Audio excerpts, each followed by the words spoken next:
Bienvenidos. Hoy nos metemos de lleno en un texto que es una auténtica bisagra entre generaciones. Es la historia de un final, el de Abraham, y un comienzo, el de sus nietos, que, bueno, arranca con una tensión familiar que casi se puede tocar. Nuestra fuente es el capítulo 25 del Génesis, y es uno de esos pasajes que a primera vista parecen de transición, ¿no? Sí, como un simple cambio de guardia. Sí, un capítulo de trámite. Pero es que en realidad es una bomba de relojería.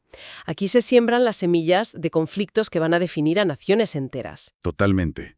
Y nuestra misión hoy es precisamente esa, desentrañar cómo se pasa el testigo en este relato patriarcal. Exacto. Veremos cómo se cierra la era de un gigante como Abraham, qué pasa con sus otros hijos y sobre todo cómo estalla el conflicto entre Jacob y Esaú, casi desde el vientre materno. Como una de esas decisiones, que parece una tontería por un plato de comida, acaba teniendo consecuencias cósmicas. Es fascinante. Pues vamos a ello. Empecemos por el final de Abraham, que tiene un detalle que a menudo se nos escapa. A ver, Después de Sara, Abraham se casa de nuevo con una mujer llamada Cetura. Y tiene, ojo, 6 hijos más, sí. que no todo terminaba en Isaac e Ismael. Claro, y aquí es donde el texto, de forma muy sutil pero implacable, nos explica cómo funciona la herencia. Te deja clarito quién es quién. A Isaac dice, Abraham le dio todo cuanto tenía. Punto. Es el heredero universal. El principal. A los demás hijos, los de Cetura, les hace regalos, los provee, pero los manda lejos, hacia el oriente. Los aparta. No los deja en la estacada, pero los saca de la línea sucesoria principal. Es una forma de decir, el pacto, la promesa, sigue por este camino, vosotros abrid los vuestros. Y entonces llega su muerte, a los 175 años, que el texto describe con una paz increíble, buena vejez, anciano y lleno de años.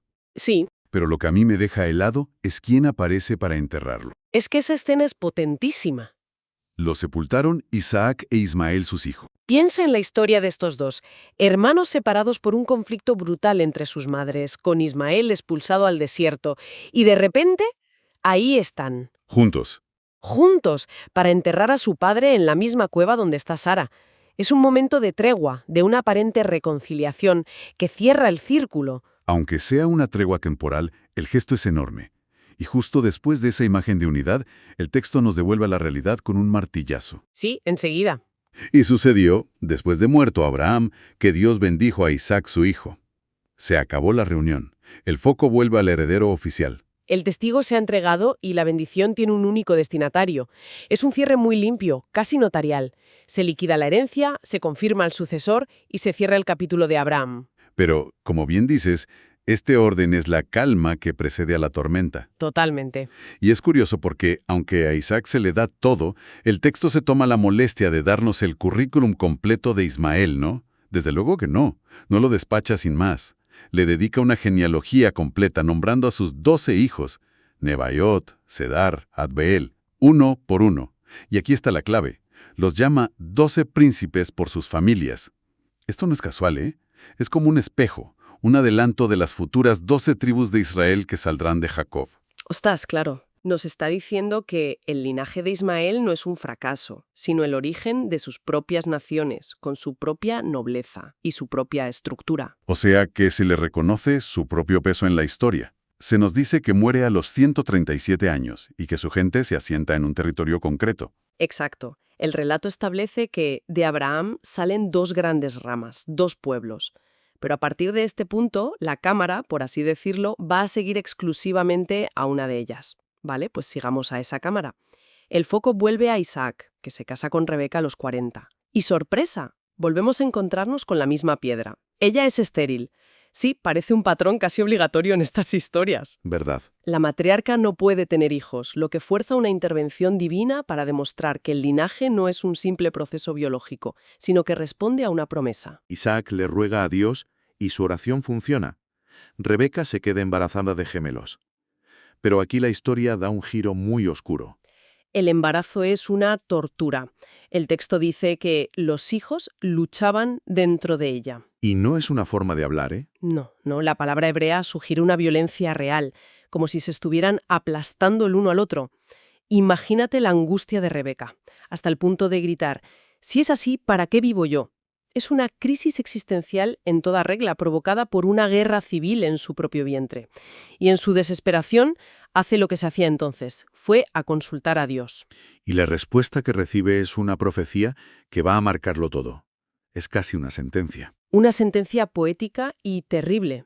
2 naciones hay en tu seno, y 2 pueblos serán divididos desde tus entrañas. El un pueblo será más fuerte que el otro pueblo. Y aquí viene lo bueno. Y el mayor servirá al menor. Esto último es una bomba. Es que dinamita por completo las reglas del juego de la época. La primogenitura, el derecho del hijo mayor, era sagrada. Claro. Era la base de la herencia, del liderazgo, de todo. Y aquí, antes de que los niños nazcan, ya se ha decretado que esa ley se va a invertir. Y aquí es donde la historia nos lanza una de esas preguntas que te dejan pensando. ¿Somos dueños de nuestro destino o solo cumplimos un guión ya escrito? Esa es la gran cuestión. Todo lo que pasa a continuación es simplemente el cumplimiento inevitable de este guión divino. O son las acciones de los personajes, el favoritismo de los padres, la astucia de uno y la impulsividad del otro. Las que acaban llevando la historia justo al punto que la profecía anunció. Exacto. El texto es genial porque no te da la respuesta, te deja con la duda. Vamos al nacimiento, porque es una escena de película.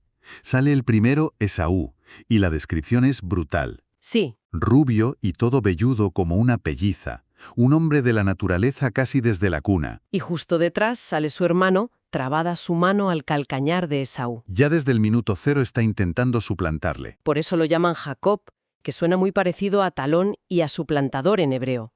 Sus nombres y su nacimiento ya son una declaración de intenciones. Y al crecer son la noche y el día. Totalmente.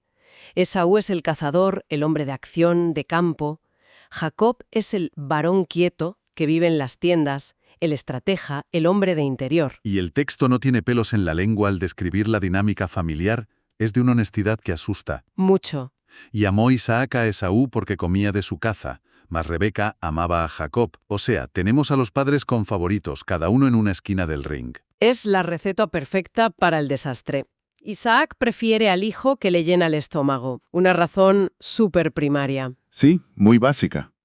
Y Rebeca, que quizás no ha olvidado la profecía, prefiere al hijo calculador. La familia no es un refugio, es el campo de entrenamiento para el conflicto que ya se había anunciado. Y con ese panorama llegamos a la famosa escena del plato de lentejas. La puesta en escena es perfecta. Sí, Esaú llega del campo cansado, pero la palabra original es mucho más fuerte. Está exhausto, al borde del colapso.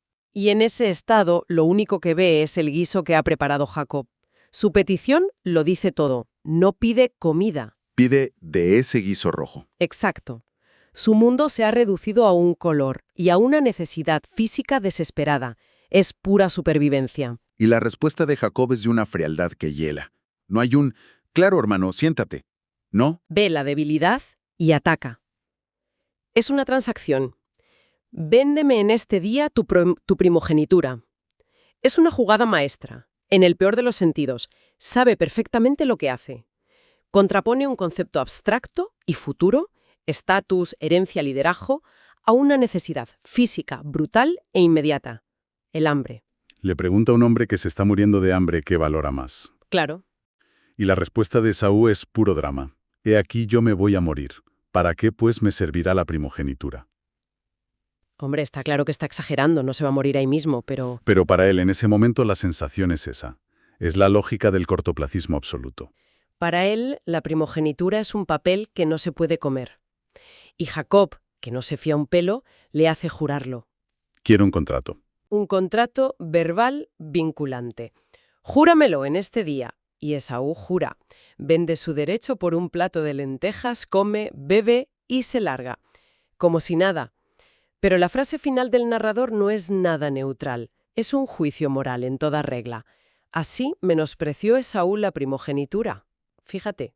Fíjate que no dice así engañó Jacob a su hermano, que también sería verdad. Toda la culpa recae sobre Esaú. Exacto. El relato le juzga, no por tener hambre, sino por valorar tan poco lo que se suponía que era su legado, la promesa divina que representaba ese derecho. Se le condena por su falta de visión, por cambiar lo trascendente por lo inmediato. Y esa tensión es el corazón de la historia. Mm, Entonces, recapitulando, Hemos pasado del cierre ordenado y ceremonial de la vida de Abraham a la apertura caótica y disfuncional de la de sus nietos. Vaya cambio, sí. El legado se transmite, sí, pero la guerra por conseguirlo empieza antes de nacer y se decide en una cocina. Y nos quedamos con esa pregunta en el aire. ¿La astucia de Jacob y el favoritismo de Rebeca fueron simplemente las herramientas para que se cumpliera la profecía? Claro. ¿O, y esto es más inquietante, fue el saber que existía esa profecía lo que les dio en cierto modo permiso para actuar como lo hicieron, creyendo que estaban forzando la mano del destino en la dirección correcta? Es la eterna duda de si conocer el futuro te condena a cumplirlo. Para terminar, y dándole una vuelta más, el narrador condena a Esaú por menospreciar su herencia. Pero, ¿realmente la menospreció? O, visto desde otro ángulo, fue simplemente la elección desesperada de un hombre, al límite, explotado por un hermano que, en lugar de un plato de comida, le ofreció un contrato. Quizás esto nos invita a mirar la escena con otros ojos y a preguntarnos hasta qué punto las circunstancias extremas y las acciones de los demás nos empujan a tomar decisiones por las que, después, la historia nos juzga con tanta dureza.